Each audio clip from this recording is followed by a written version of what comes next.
জমানা ছিল, যাদের নাম ছিল আব্দে উজ্জা, আব্দে মানাত, আব্দে লাত, এরকম নাম ছিল। আর নবীর আব্বা জানের নাম ছিল আব্দুল্লাহ, আল্লাহর বান্দা।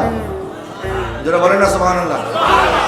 আর নবীর আম্মা জানের নাম ছিল আমেনা, মানে বিশ্বাসী। সুবহানাল্লাহ বলেন না। জাহিলি যুগেও যার পিতার নাম আব্দুল্লাহ, মার নাম আমেনা, জালালউদ্দিন সৈয়দী রাহমাতুল্লাহি আলাইহি একটা দুইটা নয় অসংখ্য হাদিস এনে সাবিত করেছেন।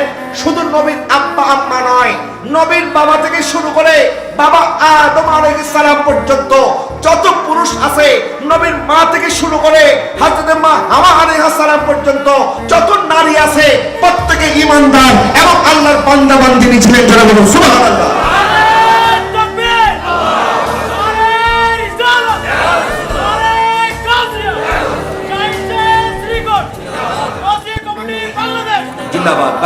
আমার শুনেন, আমার ইরশাদ করছেন আল্লাহর কাছে এক নম্বর পছন্দের আমল ওয়াক্ত মতো নামাজ পড়া, দুই নম্বর মা বাবার খেদমত করা। ওই সাহাবী আরজ করলেন, হুজুর সুম্মা আইয়ু, এরপরে কোনটা? নবী বললেন সুম্মা জিহাদু ফি সাবিলিল্লাহ, আল্লাহর রাস্তায় জিহাদ করা। তার মানে বোঝা গেল আল্লাহর রাস্তায় জিহাদ করার চাইতো মা বাবার খেদমত করা আল্লাহর পাকের দরবারে বেশি পছন্দ। যারা বলেন না সুবহানাল্লাহ। মা বাবার খেদমত করতে রাজি আছেন না নাই? এটা হাত ধরে বলতে আছেন না নাই? মা বাবাকে কষ্ট দেওয়া যাবে? মা বাবার সাথে জোরে করে কথা বলা যাবে?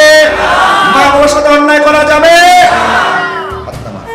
বাবা আজকে মার কাছে যান, বাবার কাছে যান, একবার ফিল করার চেষ্টা করেন আপনার মা আপনার বাবা আপনাদের কতটা কষ্ট করেছে। আচ্ছা, মা বাবাকে আদর কেমনে করব? আল্লাহ পাক ইরশাদ করতেছেন, এক তো বললেন ওয়ালা তাকুল লাহুমা উফিন ওয়ালা তানহারহুমা